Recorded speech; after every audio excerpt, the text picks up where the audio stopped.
me comenten para poder ver qué pasaría con este audio, ¿no? Vamos a empezar con todos los que estamos conectados y naturalmente los que se sigan sumando ya ingresarán en los sucesivos minutos. Y voy a empezar un ratito con una lectura, como es costumbre, ¿no? La cual vamos a comentar, por supuesto, ¿no? Considerando primero que el día de hoy vamos a tener una sesión, para quienes no me conocen, mi nombre es Erika Salí Rosas, licenciada en Psicología, y bueno, los vengo acompañando a ustedes en estos webinars, pero también de manera cercana, brindando acompañamiento emocional a los trabajadores que así lo requieren. Estamos pasando por una situación desde hace más allá, poquito más de 2 años, todos, que es complicada, ¿no? Es una situación que no acaba, es la pandemia, y estamos ahora inmersos en esta cuarta ola que ya el Ministerio de Salud lo ha confirmado. Entonces, esa es nuestra realidad común, ¿no? Común porque nadie escapa de esta realidad, de Erika, ustedes, todos los que están participando y los que no estamos en esa realidad. Pero adicionalmente tenemos muchas realidades particulares. Mi realidad es que tengo que trasladarme espacios grandes para poder llegar de repente a Lima, porque vivo en Pachacamac, eso es una realidad. O sea, tengo que movilizarme un largo trayecto. Otra realidad puede ser que estoy enferma de la garganta, en fin, muchas realidades que cada uno de nosotros tenemos. ¿No? Me pueden decir por ahí. A ver, sí les voy a pedir, por favor, podamos apagar el audio, si se puede, por favor. A ver, por ahí, Yulaisi, si me ayudas con eso. Entonces, entendamos esto. Tenemos una realidad común y realidades particulares de cada uno de nosotros, ¿sí? Entonces, bajo esa premisa es que vamos a llevar esta sesión, que tengo entendido que tenemos 40 minutos para ellas, así que no vamos a correr, pero vamos a intentar de dar todo lo necesario en estos 40 minutos, ¿ya? A ver, entonces iniciamos ya y vamos a empezar con una lectura que estoy segura que les va a gustar. Había una vez un leñador muy fuerte que solicitó trabajo en una cabaña, en una granja. Fue contratado por el puesto e incluso le ofrecieron un buen sueldo, por lo cual se decidió a tener éxito y hacer su mejor esfuerzo. Su jefe le dio una hacha y le mostró camino hacia la zona del bosque donde estaría trabajando. En su primer día, el leñador derribó 18 árboles, dejando muy satisfecho a su jefe. Bien hecho, mantén tu buen trabajo, dijo el jefe. Animado y motivado por las palabras de aliento del jefe, el leñador se presentó al día siguiente más entusiasmado de lo que había estado el día anterior. Para su decepción, únicamente logró derribar 15 árboles. El tercer día el leñador se esforzó aún más, pero terminó con una cifra de tan solo 10 árboles. A medida que pasaban los días y a pesar de que le ponía su mayor esfuerzo en su trabajo, el leñador lograba cortar cada día menos y menos y menos árboles. Debo estar perdiendo mi fuerza, pensó para sí mismo, y decidió acercarse a su jefe para disculparse y expresar su incapacidad de entender lo que estaba ocurriendo. ¿Cuándo fue la última vez que afilaste tu hacha?, le preguntó su jefe. ¿Afilar?, respondió el leñador. No tuve tiempo para detenerme y afilar mi hacha. Estaba demasiado ocupado derribando árboles.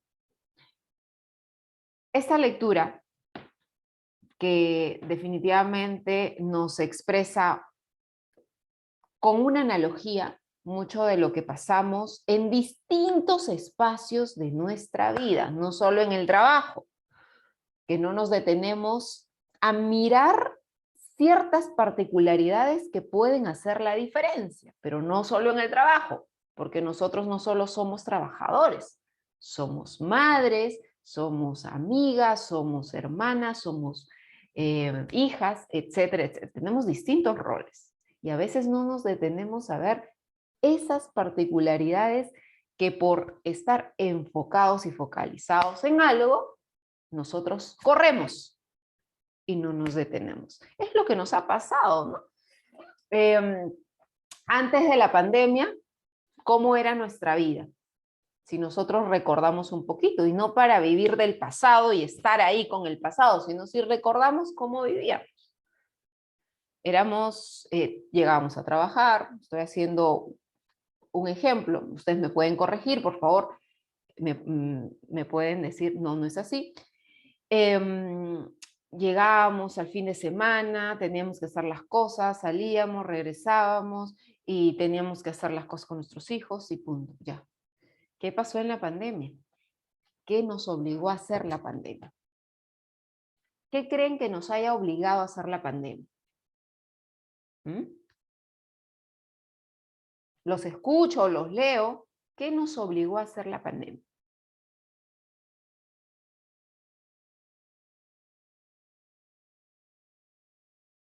Esto no va a ser un monólogo.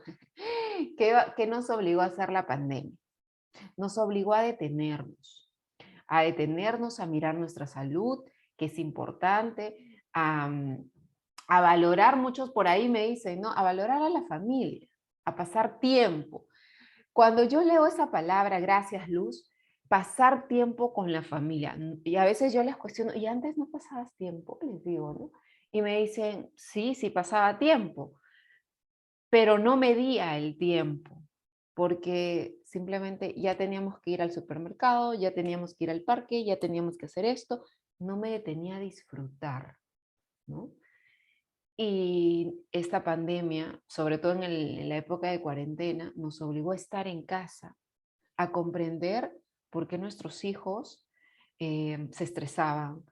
Nos obligó a vacunar, también nos obligó a vacunarnos. Probablemente estaba más tiempo en el transporte. También nos obligó a detenernos y a mirar aquello que no mirábamos. A mirar que nuestra esposa de pronto está más delgada o subió de peso. A mirar que cuánto es el trabajo en casa, que se demanda, que a veces nosotros decimos, el trabajo, llego cansado, al menos invítame un vaso con agua. Pero no nos detenemos a mirar que ese trabajo en casa es también demasiado desgaste de energía y esfuerzo, y no remunerado. Pues nos obligó a detenernos. No basta con estar ocupado, escuchen esto. Así están las hormigas. La pregunta es, ¿en qué estamos ocupados? No basta decir estoy trabajando, estoy ocupado, estoy ocupado, estoy ocupado. ¿Realmente lo que estoy haciendo tiene el efecto y el impacto que quiero? ¿Y por qué estoy empezando con esto? ¿Por qué? Porque vamos a ver que para el día de hoy vamos a tener ciertos conceptos, algunas experiencias que sí me gustaría de ustedes, ¿no? Porque si bien es cierto, es chiquita el tiempo, pero vamos a sacarle provecho y es importante poder compartir, ¿ya? Y vamos a hacer algunos compromisos. ¿Qué necesitamos? Estar conectados. O sea, ahorita estamos conectados, Erika, estoy mirándote, estoy escuchándote. Estar presentes. Yo sé que algunos de ustedes están obviamente escuchando y trabajando, pero procurar estar conectados es estar presente en el aquí y el ahora, en esta sesión, ¿sí? Que va a ser chiquita. Entonces, apagar el audio, por favor, apaguen sus audios y participar, es decir, apagar el audio mientras no estoy participando y cuando participo, prendo mi audio.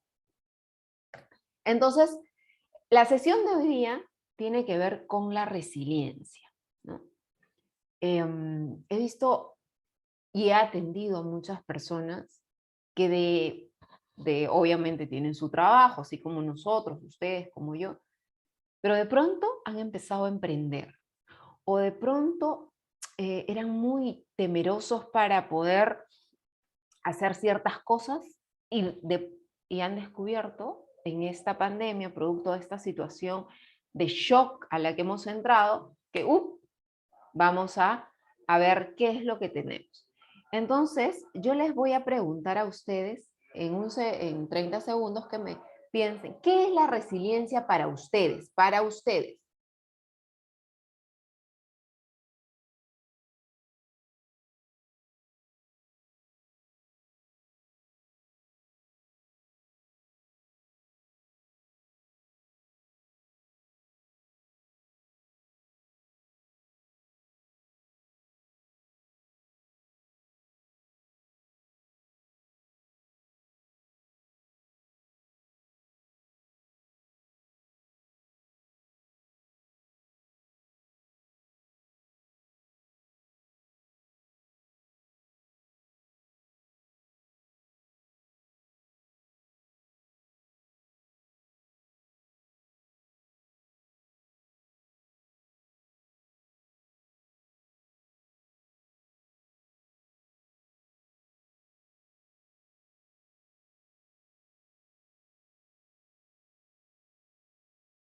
A ver, la capacidad de responder, por acá me responde, la capacidad de responder ante situaciones difíciles. Ya, gracias, Nadesda. Julie, es la forma de cómo nos recuperamos y nos adaptamos a situaciones que nos han pasado a lo largo de la vida. El retorno gradual a las actividades rutinarias antes de la pandemia, aceptar los cambios y la forma como nos acomodamos a ellos. Muy bien, gracias, súper. Todas están enfocados en la definición de lo que es la resiliencia. Pero vamos a ver. A lo largo de nuestra vida, no solo con la pandemia, a lo largo de nuestra vida hemos pasado distintas situaciones. La ruptura con una pareja, la pérdida de un familiar, la pérdida del trabajo, la pérdida de la casa. Hemos enfrentado situaciones muy difíciles, muy difíciles. ¿Quién no en la pandemia ha pasado también situaciones complicadas? La enfermedad de un familiar, nuestra enfermedad propia y que hemos estado enfrentados a situaciones realmente caóticas, ¿no? Entonces, vamos a ver que sí, que lo que ustedes han comentado sobre la resiliencia tiene que ver con eso. ¿Qué es la resiliencia? La resiliencia es la capacidad de una persona o de un sistema social, de una comunidad también podría ser, de un equipo de trabajo también podría ser, de vivir bien y de desarrollarse positivamente a pesar de las condiciones de vida difíciles, a pesar de la situación complicada. Y esto de manera socialmente aceptable. Claro, lo que ustedes han dicho encaja en esta definición también.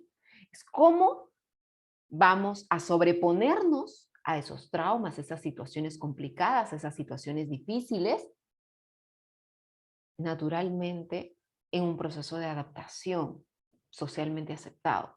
No, yo para sobreponerme tengo que, perdón la expresión, pero voy a tener que robar a alguien. No, porque no es una situación que socialmente esté aceptable dentro de las condiciones en las que vivimos. Eso no es resiliencia. La resiliencia es cómo hago que esta situación difícil a la que estoy enfrentándome me genere la posibilidad de sobreponerme. Entonces, si ven hacia abajo, dice, puede ser que esta situación complicada que estoy viviendo, que es difícil, me lleve a darme por vencida y fracasar.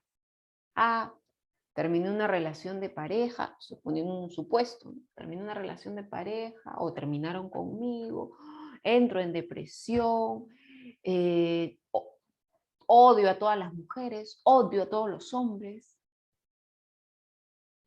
Y esto me lleva a no disfrutar de mi vida, fracasar en mi vida, en el hecho de poder salir de esta capacidad de decir, ¿cómo sería una respuesta resiliente, por ejemplo, a la pérdida, a la ruptura de una pareja? ¿Cómo sería una persona resiliente? A ver, quiero leer.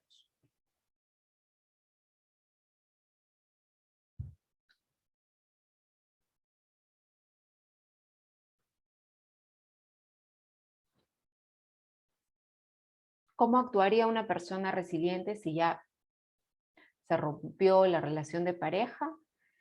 Está en una situación de depresión terrible, una situación de angustia. ¿Cuál sería la respuesta resiliente para sobreponernos a esta situación? ¿Cómo podría decir, mira, a pesar de la situación, es una persona resiliente? ¿Cómo?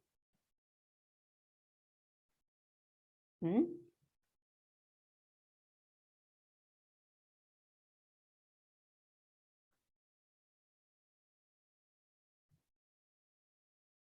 Los leo.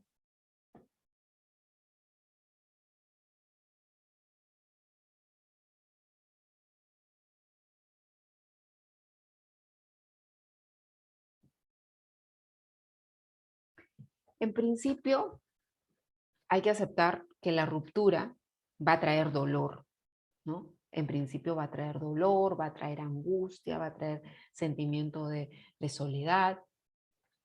En principio aceptar que eso, si no lo puedo manejar sola, tengo que acudir a pedir apoyo. Eso es en principio.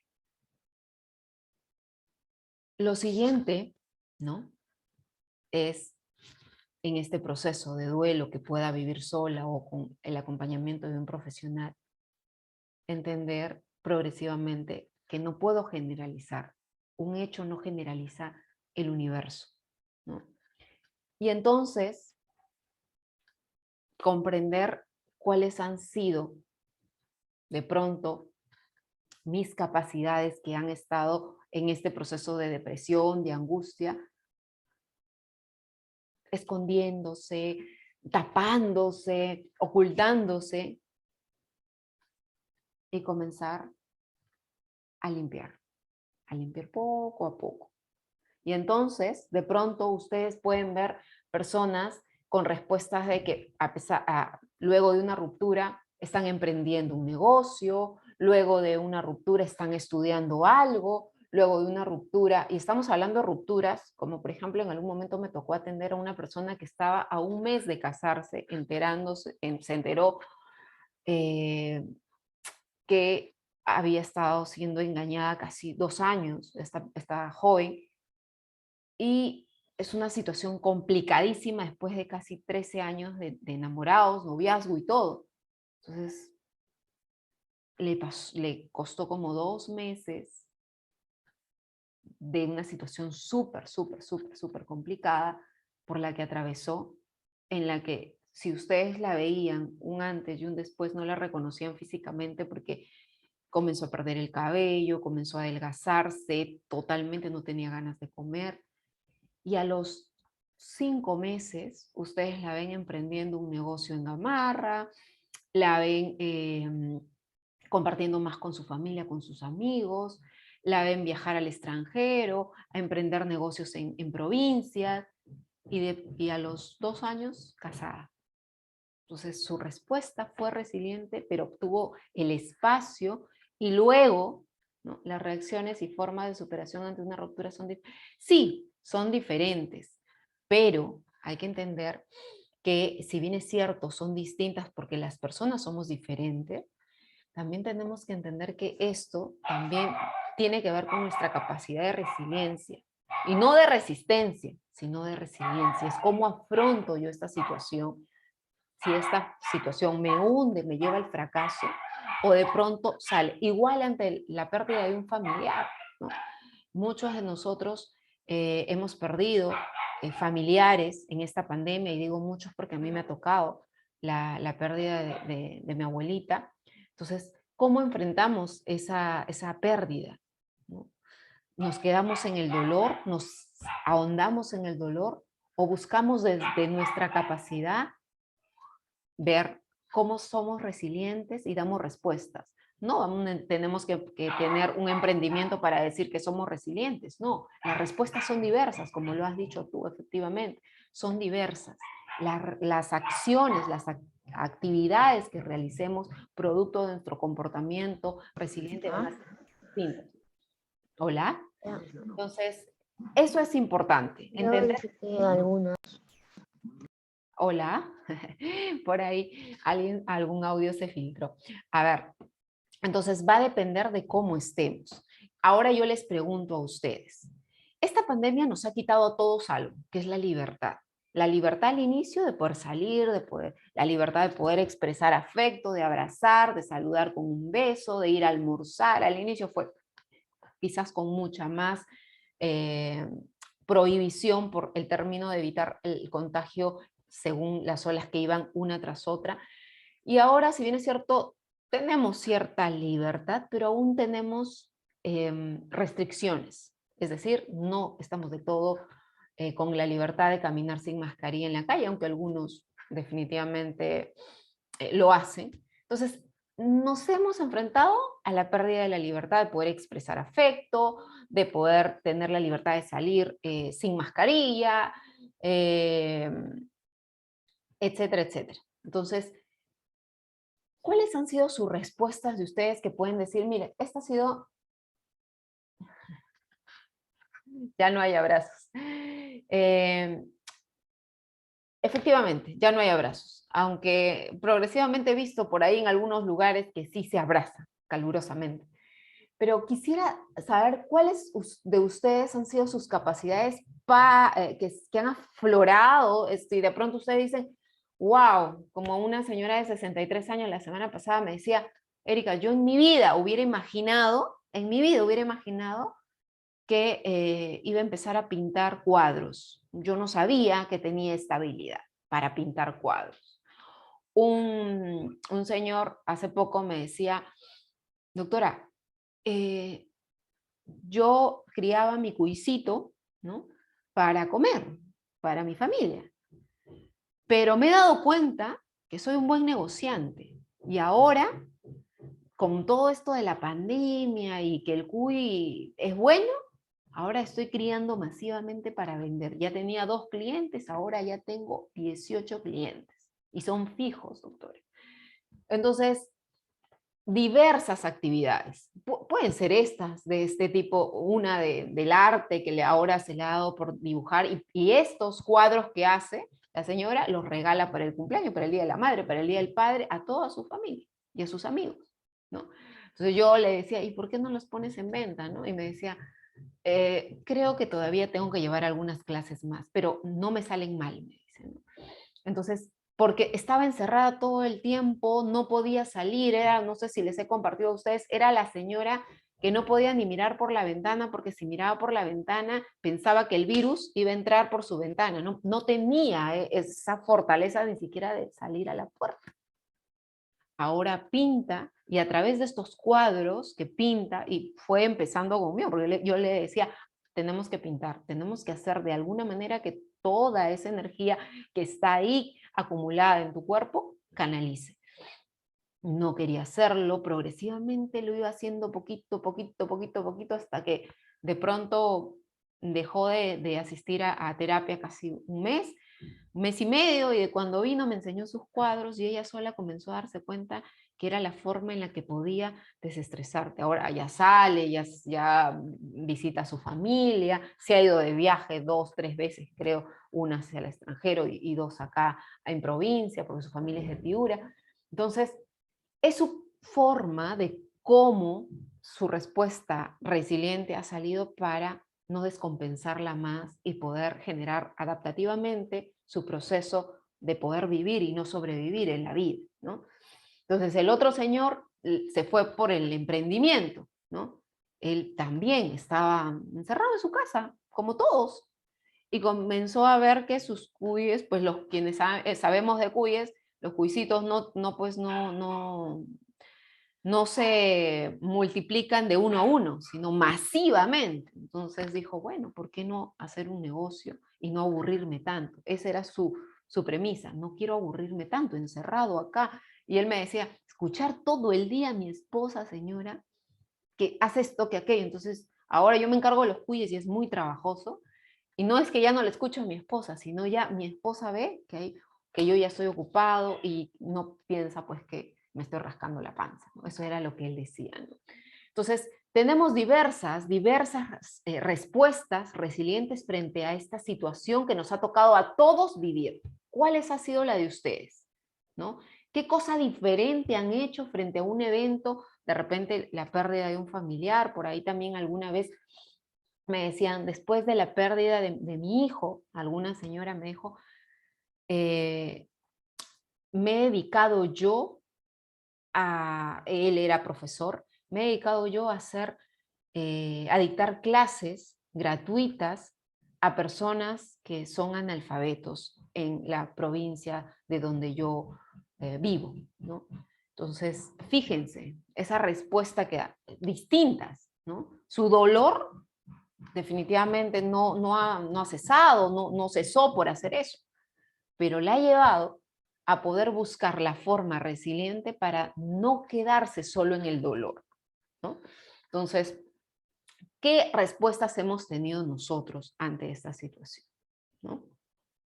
También he atendido a un youtuber, me acuerdo que me decía, me gusta hablar, me gusta verme en la cámara, me gusta esto, es lo único que me hace estar tranquilo, señorita, me decía, porque un adolescente, ¿no? Porque no me siento bien. Entonces él le decía, ah, ya, y seguía conversando, bueno, obviamente con los papás que los atendían y a él a veces.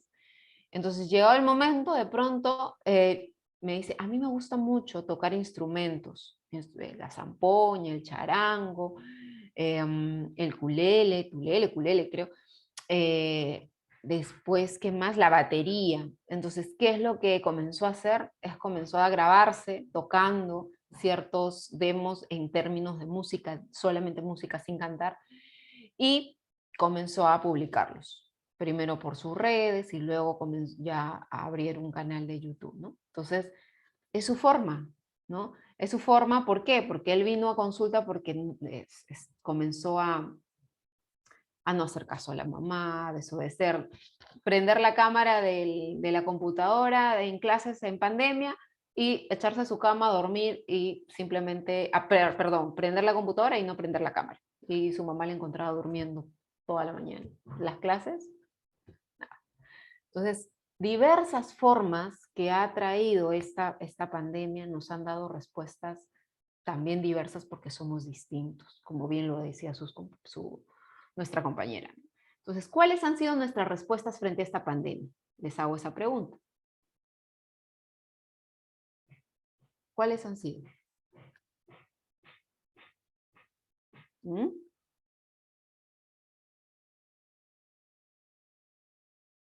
A ver, los escucho.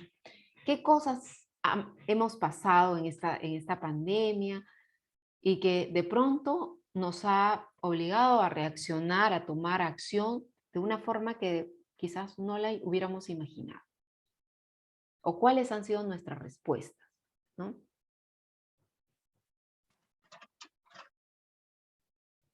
Los escucho. Recuerden que uno de los requisitos era compartir. Vamos a... Por ahí están con la nueva Q.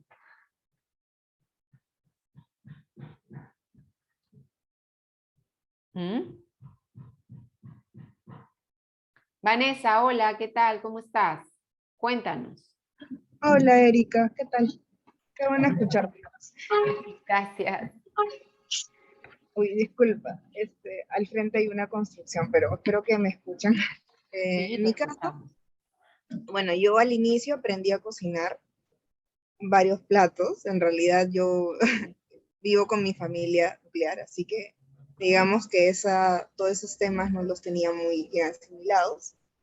Y me volví un poco más independiente a pesar de que comparto bastante tiempo, o sigo compartiendo bastante tiempo con ellos, ¿no? Aprendí a hacer mis cosas de manera más independiente. Hey, gracias, Vanessa. ¿Alguien más? Muchas gracias. O sea que ya podemos pedirle que nos invite a un platillo de los muchos que habrá aprendido o que ha descubierto que sabe cocinar, Vanessa, ¿no? Claro. Bien, a ver, ¿quién más? Por acá nos dice que se han vuelto más tecnológicos. Sí, pues, esta era nos ha obligado a ser más tecnológicos, ¿no? A ser enfermeras. Los hijos aprendimos a cuidar más a los papás. Es la segunda vez que me dice en una charla eso, ¿no? hemos aprendido a cuidar más a los papás. Me acuerdo hace poco, tuve una sesión con un grupo de sahumadoras del Señor de los Milagros y me decían, hemos aprendido a ser enfermeras, a tentar de ser enfermeras, a ser maestras, a ser nanas y también a cuidar más de nuestros papás. Y yo le decía, ¿cómo así? Y no sé si va por ahí el mensaje, María, pero me decía, antes yo tenía, como me dice, mis hermanos, le dábamos dinero a mis papás, y bueno, ya, eso era nuestra forma de estar pendientes de ellos, ¿no? Y íbamos a visitarles una vez a la semana, ¿no? Y eso era nuestra chamba, ¿no? O sea, como hijos. Pero ahora hemos tenido que mirar que para que no les pase nada, hemos tenido que buscar y agenciarnos de todo para cuidarlos, así como cuando ellos nos cuidaban de niños, nosotros. Yo le digo, interesante. Y me dice, sí. Es decir, ya no solamente lo hemos visto como nuestros papás a quienes le damos una propina mensual, sino los hemos visto como nuestros papás que necesitan cuidados para seguir vivos, porque eso era, me dice. Eso era, o sea, si no los cuidábamos, se nos iban, porque eran los más vulnerables. Entonces, qué fuerte, ¿no? Porque efectivamente, reconocer nosotros como hijos que solamente somos proveedores de dinero, ahí no acaba nuestra responsabilidad, quienes obviamente asumimos como responsabilidad genuina que el cuidar de nuestros padres es un acto de amor nada más, no es una obligación, sino es un acto de amor. Entonces, yo cierro ese comentario que tú has dicho, María Lozano, que es, hemos aprendido a dar actos de amor, ¿no? Porque antes de la pandemia, progresivamente a tener actos de obligación y de deberes. Debo, debo, debo, debo, debo, debo, debo. Y a veces ese debo no hacía match con el que quiero, ¿no? Entonces hemos aprendido, así, suavecito nomás, a tener coherencia con los actos de amor que damos, ¿no? Yo les voy a contar algo. Yo no soy buena cocinera, no me gusta cocinar. De todo lo que hay en casa, lo que más me gusta hacer es planchar. Me encanta, amo planchar. Pero al igual que Vanessa, he aprendido a cocinar, ¿no? Otra cosa que he aprendido es a jugar. Yo de por sí soy una persona que me encanta leer, me encanta escribir, un poco más al conocimiento más de esa manera y a divertirme de esa manera. Pero tengo una hija pequeña. En la época de pandemia, donde obviamente no teníamos opción de salir, tenía que estar con la bebé, ¿no? Entonces, 5 años, 4 para 5 años, y pues tiene que jugar. Y no tengo más hijos, y no tengo más familia, vivimos solas las dos en casa. Entonces, he aprendido a jugar, por ejemplo. Y qué fuerte decirlo, porque definitivamente yo soy una persona más de poder decir a Sofía, vamos a bailar, vamos a saltar. Esa es mi forma usual de jugar. Pero aprender que tengo que jugar al té, aprender a que tengo que jugar con las muñecas, o sea, volver, ¿no? Es como, y recuerdas en algún momento, haces el insight y vuelves hacia ti, ¿no? Ok, ya yo preparo el almuerzo y Vanessa el postre, dice. Qué rico. Entonces, hemos aprendido porque en algún momento nos hemos enfrentado a situaciones complicadas. Si yo les hablo de manera personal, a mí me tocó escuchar a mi hija, que se llama Sofía. Yo quiero jugar, mamá, quiero jugar, quiero jugar. Entonces, esto es, pero yo estoy jugando contigo, estoy saltando, estoy bailando. No, mamá, quiero jugar, y sacaba sus muñecas. Entonces, enséñame. Y esta capacidad de poder ser humildes también, señores, hay que ponerlo más en práctica. ¿Qué les quiero decir con eso? Yo tuve que decirle a Sofía, yo no sé jugar, ¿tú me enseñas? No, no, o sea, les estoy diciendo algo verídico. Una niña de 4 años y yo no sé jugar. ¿Tú me puedes enseñar a jugar? Ya, mamá. ¿No? Entonces, yo soy humilde al reconocer que yo no sé jugar.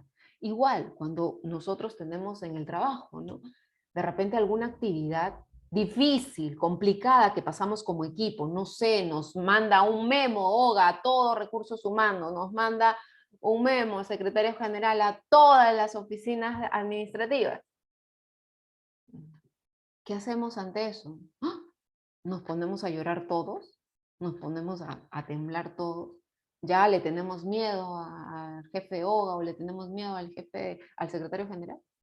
No, es como equipo, ¡pum!, tratamos de adaptarnos rápidamente a esa situación y sobreponernos como equipo y generar ese insight rápidamente. Que en la pandemia algunas personas sufrieron actos de violencia.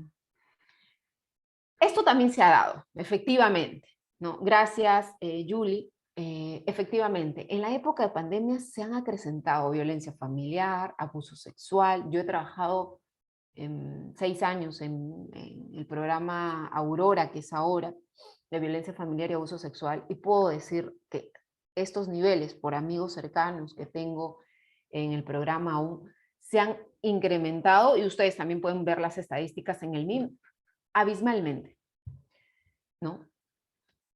¿Cómo aconsejar? Un acto de violencia no es un acto al que tenemos que acostumbrarnos, pero el ciclo de violencia, y bueno, si me permiten de repente explicarles un poquito, el ciclo de violencia es un ciclo que a veces uno no lo reconoce. ¿Por qué? Yo cuando trabajaba en el MIM tenía todo un diagrama que había concebido producto de mi experiencia, que era algo así. A ver, ¿cómo empieza el ciclo de violencia? El ciclo de violencia no empieza con un golpe. El ciclo de violencia empieza con una luna de miel. ¿Y qué pasa en la luna de miel? En la luna de miel todo es bonito, pues, todo es hermoso, todos son promesas, todos son cosas hermosas, vivencias bonitas. Son experiencias que nos llenan de alegría en ese momento. Así empieza el ciclo de violencia. Ay, Erika, entonces todos los que vivimos esas cosas vamos a empezar violencia. No, estamos hablando de un ciclo de violencia, no estamos hablando de una relación funcional, sino de una relación disfuncional. Empieza con una luna de miel. Luego van acumulándose tensiones, como por ejemplo, de repente llega tarde, o de repente no contesta los mensajes, no contesta las llamadas, o de repente XXX y van o generando situaciones de estrés. De repente me prohíbe que no vea a mis amigos, de repente, y esto ocasiona mucho estrés dentro de la relación. Y entonces comienza con esa acumulación de situación de estrés, de situaciones complicadas que no puede sobreponer la... Termino y comento tu comentario, valga la redundancia, María. Luego de eso comienza, no viene un golpe, viene con situaciones muy sutiles, como por ejemplo la indiferencia. No me contesta el celular. No.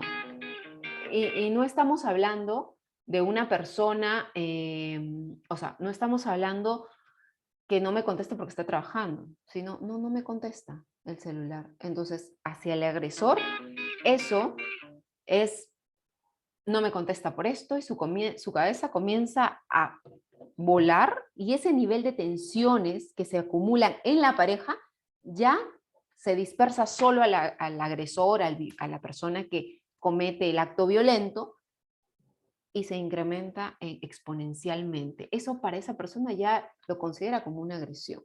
Esto en términos del agresor, pero cuando es en términos de la víctima, esta situación de no me conteste el celular es un acto de indiferencia y eso ya es violencia, pero no lo asimilamos como tal. Luego de eso vienen palabras. Como yo les decía a las personas cuando trabajaba en violencia familiar, yo les decía, si tú tienes la capacidad de mirar, párate por la ventana, les hacía este ejercicio, ¿no? Párate por la ventana y mira hacia afuera. Y miraban, y entonces yo les decía, ¿qué miras? Cerros, mm, plantas, ya. ¿Qué más miras? Nada más. ¿No miras tu reflejo en la ventana? Les decía. Yo a propósito, ¿no miras tu reflejo en la ventana? Me decían, sí, también. ¿Te das cuenta que es lo último que estás haciendo es mirarte a ti? Entonces, ¿qué pasa? Que cuando podemos decir que se inicia la violencia, cuando dejamos de mirarnos a nosotros y solo nos centramos en el otro. Estamos siendo ya víctimas de violencia cuando pasa eso. ¿Qué pasa? Ay, no, ¿y por qué no? Seguro que ahora se va a molestar que no le haya contestado el celular. Seguro que ahora se va a molestar porque esto. Seguro que aquello. Seguro, seguro. Vivimos en función constante del estrés constante de la persona, ¿no? Estamos hablando desde la parte de la víctima, que obviamente yo he trabajado apoyando a las víctimas, ¿no? Entonces ahí empieza la violencia y luego llegan los golpes. Y los golpes, como yo generalmente lo digo, no es solamente un puñete, no es solamente una patada, no. Los golpes están desde un empujón. Ay, discúlpame, no lo quise hacer. O de pronto, alguna vez alguien me dijo, señorita, me he escupido, pero no me cayó. Le digo, ya, ¿y eso es para ti violencia? No, porque no me cayó. Eso también es violencia. Claro que sí. Entonces, y luego, nuevamente, y ahí se cierra el ciclo, llegan los golpes, luego llegan nuevamente las 3 R's, ¿no? Yo lo llamo las 3 R's. De resistencia, porque la persona resiste la violencia, reprime y regresiona a la época de la luna de miel. No, pero es que él me está prometiendo que va a cambiar, él me está prometiendo, o ella me está prometiendo, o los papás también a los hijos. Entonces veamos que esto es una situación compleja. ¿Por qué te digo esto, Yuli? Porque cuando tenemos personas que han sufrido violencia, lo primero que tenemos que decirles, mírate. Y si logras mirarte, fíjate lo que quieres para ti. Lo primero, ¿qué es lo que quieres para ti? ¿Quieres una vida en la que dejes de vivir o quieres una vida en la que comiences a vivir? ¿Y qué es vivir? Es vivir lo que tú deseas con libertad vivir. ¿Quieres comer? ¿Quieres una sonrisa? ¿Quieres un abrazo? ¿Quieres ponerte una minifalda? ¿Quieres ponerte un pantalón? ¿Quieres ponerte un escote? ¿Quieres ir a visitar a tus amigas? ¿Quieres tener vida? Entonces, mírate. Y lo segundo es, si no puedes hacerlo sola, necesitas ayuda. Si nosotros conocemos, señores, señoras, y qué bueno aprovechar esta oportunidad, alguien que sabemos que ha sufrido violencia, lo primero que tenemos que decirle es que no está sola, hay instancias donde puedan acudir, hay profesionales gratuitos que pueden acudir y ayudar a estas víctimas de violencia familiar o abuso sexual. ¿Ya? Entonces, el ciclo de la violencia es un ciclo muy complejo y en el que no, una vez que una víctima está inmersa, es difícil sacarla. Se los digo con mucha certeza porque he trabajado años en violencia. Es muy difícil. Si logra sacarla, generalmente a veces el agresor o la agresora hacen hasta lo imposible por llevarla nuevamente a ese ciclo. Yo he atendido personas incluso que han estado expuestas a posibles feminicidios, tentativas de feminicidios. Llegaban cortadas la cabeza con la cuchilla de la licuadora. Entonces, es muy difícil. Por eso, y esto es en escala. O sea, no es que hoy día me das un golpecito y mañana me sigues dando el mismo golpe. No, sigue escalando. Escala, escala, escala. Entonces, yo te diría que lo primero es que puedas decirle que no está sola, que hay personas que pueden apoyarla o apoyarlos, y hay instancias donde sí o sí, ahora más con todo el tema de la ley de protección contra las víctimas de violencia familiar y abuso sexual, pues definitivamente es importante que puedan acudir, ¿no? Las estrategias, la primera es no, o sea, es tratar en lo posible, como les decía yo, a ver redes de protección para una víctima de violencia. ¿Cuáles son las redes de protección? Las redes de protección es ver su círculo, porque generalmente cuando son víctimas de violencia, el círculo se va reduciendo así, pequeñito. Hacen que la víctima esté tan sola para poder seguir, obviamente, maltratándola, ¿no? Entonces, ver cuáles son sus redes de protección, y esto generalmente lo ve pues el trabajador social, ¿no? Que si tiene pues familiares, a dónde acudir, etcétera, etcétera. Las estrategias por parte de una amiga, es decirle que tiene que acudir a las autoridades, porque un hecho de violencia no puede ser concebido. O sea, no hay forma de que sea concebido. La violencia escala, señores y señores. La violencia no es hoy día te golpeo y mañana ya lo dejo de hacer, ¿no? Cuando inicia, esta escala. Y generalmente escala a ligas mayores, si utiliza, si vale la pena utilizar ese término. Primero debemos querernos a nosotros mismos, sí, efectivamente, pero en esa lucha, en ese puente de querernos a nosotros mismos, hay una gran desventaja para las víctimas, que como las víctimas han sido reducidas a la mínima expresión de su ser, no pueden mirarse. Lo que les he contado de la ventana cuando le acercaba a las víctimas a que miren, y yo obviamente las ventanas eran de estas ventanas que podían mirarse como reflejo de espejo, no sé cómo se llama. Y lo primero que mirabas era tu cara. Yo me ponía ahí y miraba mi cara. Luego, si ponía mi mano, miraba hacia afuera. Si no, no podía mirar hacia afuera. Lo primero que yo tenía que mirar era mi cara. Para yo poder mirar afuera, yo tenía que cubrir con mi mano y poder mirar. Entonces, las personas, generalmente, en el 100% de las personas que yo he atendido, ninguna decía, miro mi rostro, miro mi cara, miro que estoy maltratada, miro que tengo un ojo morado. No, ninguna. Entonces, es difícil, por eso es necesario que como estrategia, que la persona tenga redes de apoyo, como estrategia que la persona acuda a las autoridades y como estrategia es que la persona reciba apoyo psicológico. Sola no pueden salir de una situación de violencia. Es imposible.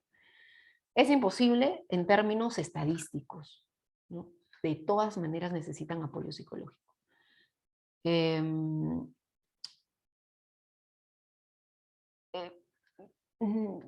No sé si es de noche, de día, el asunto es que la violencia es importante no tolerarla. Cero tolerancia a la violencia. Y ojo, en el trabajo también se ve violencia, ¿ya?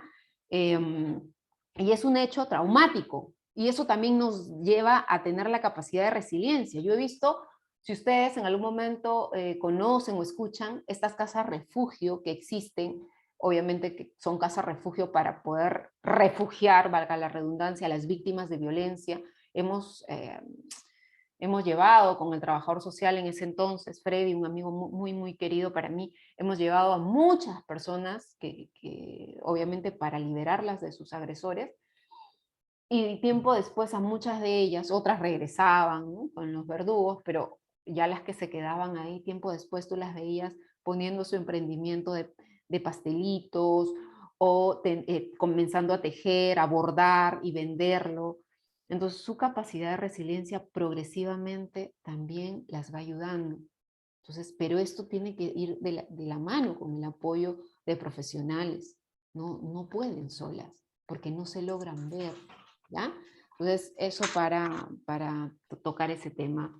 Y qué bueno que si es que por ahí conocemos, o sea, existen en todos los distritos centros de emergencia mujer donde pueden acudir, y si no, directamente a la fiscalía, pues, ¿no?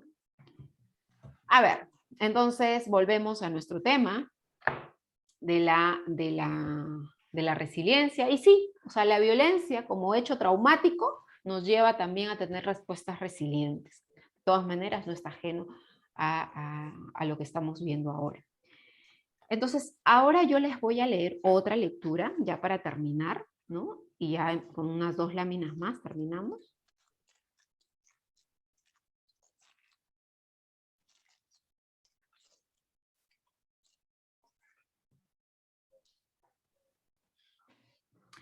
No podía creer que fuera él. Corrí hacia él, aún dudando si lo que estaba sucediendo era efectivamente real. Señor, señor, le llamé. Sé que esto le puede sonar extraño, pero anoche soñé con un hombre muy parecido a usted, que me dio una hermosa perla, que me convirtió en un hombre rico. Necesito saber el significado de mi sueño. El hombre no dijo nada, simplemente me miró fijamente durante unos segundos y luego comenzó a hurgar en la bolsa de tela que llevaba. Me quedé totalmente asombrado cuando él sacó una enorme y hermosa perla que me entregó con una sonrisa en su rostro. Acabo de encontrar esto mientras paseaba en la playa, dijo. Te la puedes quedar, es tuya. Me dio la perla y se alejó. Corrí a casa emocionado con un solo pensamiento en mi mente: soy rico. Esa noche permanecí despierto. Hola, Stalin, ¿puedes apagar tu audio? Gracias. Corrí a casa emocionado con un solo pensamiento en mi mente: soy rico, soy rico. Esa noche permanecí despierto en la cama pensando en lo que debía hacer con la perla, acerca de dónde podría esconderla de los ladrones, de alguien que me lo quisiera robar, y si le diría a alguien acerca de ella o lo guardaría absolutamente en secreto. Acerca de dónde podría esconderla, perdón, ya leí eso. Los pensamientos me dejaron exhausto, cansado, sin nada de energía.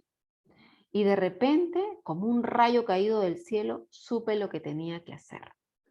Cuando amaneció al día siguiente, salí corriendo a buscar al hombre que me la había dado. Y lo encontré exactamente donde lo había encontrado el día anterior, como si él hubiera estado esperando.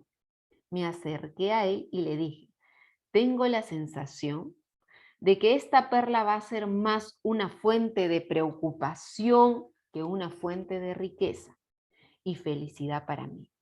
Te la regreso y quiero que me enseñes cómo fuiste capaz de dejarla ir tan fácilmente.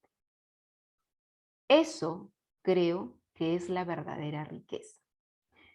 Nuestra única libertad, señores, jóvenes, señoritas, está en la jaula que hemos construido para nosotros mismos, ¿no? Y efectivamente, nosotros podemos ser capaces de todo lo que querramos realmente hacer, mientras nuestros pensamientos no nos restrinjan esa libertad. Nuestra cabeza, y siempre lo digo, nuestra cabeza es la primera jaula que tenemos, porque esos pensamientos de no, no, no, no, no, no, nos encierran, ¿no? No creas en lo que tus ojos te están diciendo. Lo único que muestran es limitación. Mira con entendimiento y descubre lo que ya sabes y encontrarás la manera de volar. Ahí les hago mención a esta señora que les digo de 63 años. La señora me decía: ¿por qué tengo que pintar? Y porque yo obviamente le consulté a la hija, ¿no? Que es muy amiga mía. Le digo: ¿qué es lo que tu mamá le gusta hacer? Mira, Erika, me dice, mi mamá le gusta hacer gimnasio, pero no puede salir, porque no te digo que no, ni siquiera puede ver la ventana. Ya, ¿qué más? Bueno, nada más. Yo le decía: ya, pero busquen tus recuerdos, algo más tiene que haberle gustado o que recuerdes que disfrutaba hacer. Y ella me dice: cuando era niña, ella hacía mis dibujos del colegio. Y ella pintaba mis dibujos del colegio porque a mí no me gustaba pintar. Ella me pintaba uno y yo pintaba otro. Pintaba uno, le gusta pintar. Sí, y creo que sí, me decía. Yo le digo: ya, vamos a ir por ahí. Otra cosa, le gusta escuchar música y le gusta ver novelas. No, pues no le voy a mandar a ver novelas. Le digo: va a ponerse a llorar más. No le voy a mandar a escuchar música porque escuchaba y también se ponía a llorar porque le recordaba muchas cosas cuando ella estaba afuera y podía salir. Entonces, yo le dije, vamos a tener que pintar. Y la señora, no, pero no, porque me salen horribles los dibujos, Erika. Me decía, mira, y me los mandaba. Y yo los veía bonitos, pero ella los veía horribles. Es tan estructurada que los dibujos lo hacía a un nivel de estructura con trazos en líneas cuadriculadas en las hojas, se tomaba ese tiempo. Entonces yo decía, ok, si se toma tiempo es porque algo de esto le puede gustar. Y progresivamente, progresivamente, y después ella me decía, ¿cómo es? Mis ojos en el momento que tú me mandaste a dibujar o a pintar o que me sugeriste que lo hiciera, yo decía, ¿por qué me va a hacer perder el tiempo así? ¿Por qué tengo que perder el tiempo dibujando y pintando? ¿Por qué no me dice que haga otra cosa? Entonces le digo, ¿y qué hubieras querido que que te mande a hacer? No sé, a dormir más horas, de repente a tomar una pastilla. Y eso es lo que dice, no crean lo que nuestros ojos ven. Muchas veces nuestros ojos ven solo nuestras limitaciones. Mm, Ay, no, pero eso es recontra difícil. Yo estoy yendo al gimnasio y yo decía que voy a levantar esa pesa, por Dios, esa pesa, Dios, fíjense, ¿ah? O sea, yo decía eso al inicio, no voy a poder. Ahora ya puedo hacerlo, ¿no? Porque nuestra limitación inicial son nuestros ojos y nuestros pensamientos. Rápido, nos comen. Si soy libre es porque siempre estoy corriendo. El movimiento, señores, esto es una analogía, el movimiento, estemos en movimiento, eso nos permite bajar nuestro nivel de cortisol y no generar tanta tensión, tanta presión sobre nosotros mismos y no nos limita y nuestros pensamientos fluyen más ligeramente. La libertad es solo otra palabra para decir que no tienes nada que perder. Otra cosa que yo les sugiero muy a menudo a todos es pregúntense, ¿qué es lo peor que puede pasar? Lo peor que puede pasar, esa es la primera limitación que nosotros tenemos. Y si es que logramos respondernos continuamente esta pregunta, vamos a ver que lo peor que puede pasar es ya no estar vivos. Pero todavía tenemos vida y respiramos. Mientras eso tengamos, de todo podemos ser capaces. Obviamente dentro del marco que corresponda lo socialmente aceptado, ¿no? Y ya para culminar, ya, para que no se me cansen, seguramente ya, ay, Erika, ¿qué hora acaban de decir? A ver, entonces estábamos acá, recuerden, la resiliencia es la capacidad que nosotros tenemos para enfrentarnos y darnos un éxito frente a una situación traumática o de pronto fracasar en ese intento y no estar naturalmente con la capacidad de poder sobreponernos, ¿no? Y de fortalecidos en esa situación. ¿Cuáles son los factores que favorecen la resiliencia? La comunidad en términos de las situaciones en las que tenemos que enfrentarnos y nos dan seguridad, ¿no? Ahora, ¿cómo podemos ser resilientes? La semana pasada me preguntaban si salgo y tengo miedo que me roben, Erika. Sí, pues esa es una situación que no nos da seguridad. Frente a eso tenemos que tener respuestas de afronte directo, no exponernos. Esa es la primera. Nuestra familia, que nos traten con amor, que si bien es cierto, a veces hay que comprender que pues puedo renegar, puedo estar molesto y puedo tener una reacción negativa, porque no somos perfectos. Yo apelo mucho a la coherencia. Nosotros debemos ser seres coherentes, pero también somos seres humanos y podemos tener actos de incoherencia y podemos renegar y podemos de repente tener una situación con una actitud negativa, pero existe la capacidad de tomar conciencia y de poder pedir disculpas. Y cuando pidas disculpas, en esa disculpa tiene ese compromiso inherente de no volver a hacerlo. ¿Sí? No, porque no, ay, Erika me dijo eso, todos los días me equivoco, todos los días pido disculpas. No, las disculpas tienen que tener un ingrediente elemental que es la capacidad de no volver a hacerlo. La escuela, en el colegio, nuestros hijos, donde hemos sido nosotros educados también, ¿no? Y termino con esta reflexión, ¿no? Alguien que me ayude a leerla, por favor. No me voy a molestar.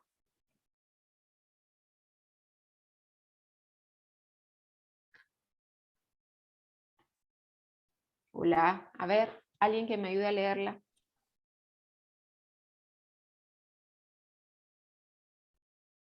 Julie, sí, adelante. Ok, buenos días. Reflexión. Cada persona brilla con luz propia entre todas las demás. No hay dos fuegos iguales. Hay fuegos grandes, fuegos chicos y fuegos de todos los colores. Hay gente de fuego sereno que ni se entera del viento y gente de fuego loco que llena el aire con chispas. Algunos fuegos, fuegos bobos, no alumbran ni queman, pero otros arden con tantas ganas que no se puede mirarlos sin parpadear y quien se acerca se enciende. Eduardo Galeano. Nosotros tenemos una luz propia. No hay dos fuegos iguales, ¿no? Y con eso me quedo. Todos y cada uno de nosotros tenemos distintas esencias y son particularmente hermosas. A veces nuestros ojos, nuestra cabeza, y cuando me refiero a la cabeza me refiero a los pensamientos, hacen que nuestra esencia se esconda, se minimice o se sepulte, pero jamás se va a extinguir. Entonces, tratemos en lo posible de sacar nuestra luz y brillar con nuestra esencia. Vamos a atravesar situaciones difíciles, sin lugar a duda que habrán situaciones difíciles, porque somos seres humanos. Vamos a tener respuestas que no nos guste, probablemente sí, muchas, porque somos seres humanos. Pero no por ser humano, tenemos que justificar nuestra poca capacidad de poder enfrentarnos a la vida de manera adaptativa, de manera reflexiva, sin hacernos daño ni hacer daño al resto. Señores, tenemos la capacidad resiliente de poder sobreponernos a todo. Busquemos fortalecer continuamente nuestra capacidad de resiliencia en todos los planos de nuestra vida, con nuestra pareja, con nuestros hijos, con nuestras exparejas, si es que queremos también, como alguien por ahí la semana pasada me decía, con nuestros papás, con nuestros compañeros de trabajo, con nuestros jefes. Tenemos esa capacidad. Un abrazo para todos, un gusto saludar a algunos que por ahí me ha dado gusto escucharlos también, y para todos. Recordemos que somos seres humanos, pero no podemos justificar todo en función a eso. Tenemos la capacidad que no tienen los otros seres vivos de tener sentido común y de conciencia. Un abrazo a todos y que la pasen súper bien el día de hoy. Chao.